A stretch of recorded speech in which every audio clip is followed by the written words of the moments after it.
সকলে স্যাৰ মিয়া প্ৰেম এটাত নামি পৰা দেখা গৈছে কি মিয়াৰ ভোটখিনি টাৰ্গেট নেকি আছে একচুৱেলি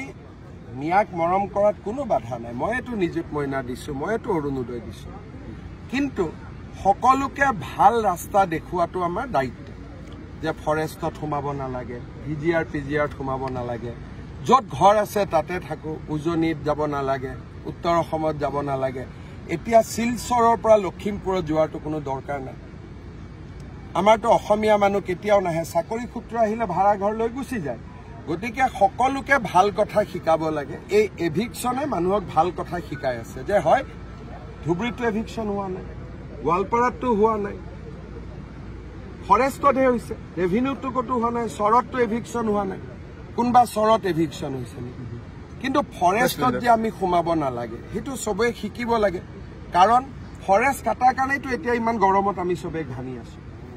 অকল ময়ে ঘামা নাই মিয়া মানুহতো ঘামি আছে সেইকাৰণে আজি দীঘিলী পুখুৰীত এডাল গছ কাটিলে মানুহে হুলস্থুল লগায় কিন্তু হাজাৰ হাজাৰ বিঘা ফৰেষ্টত গছ কাটি দিছে কোনেও হুলস্থুল নকৰে ফৰেষ্টত জনজাতীয় লোকক আৰু 3টা জেনেৰেশ্যন থকা লোকক বাদ দি ফৰেষ্টত কোনো থাকিব নোৱাৰে এইবোৰ আইনৰ লিখা কথা এই আইনখন কোনে বনাইছিল কংগ্ৰেছে বনাইছিল গতিকে আমাৰ কথাটো ভাল কথা আমাক যোনে ভাল ভাবি ল'ব তাৰ ভাল হ'ব যোনে আমাৰ কথা নুশুনি অজিত ভূঞা লুৰিণ গগৈ পৰেশ মালাকা হীৰেণ গোহাঁই ঘোঁৰাত উঠিব তাৰ এক্সিডেণ্ট হ'ব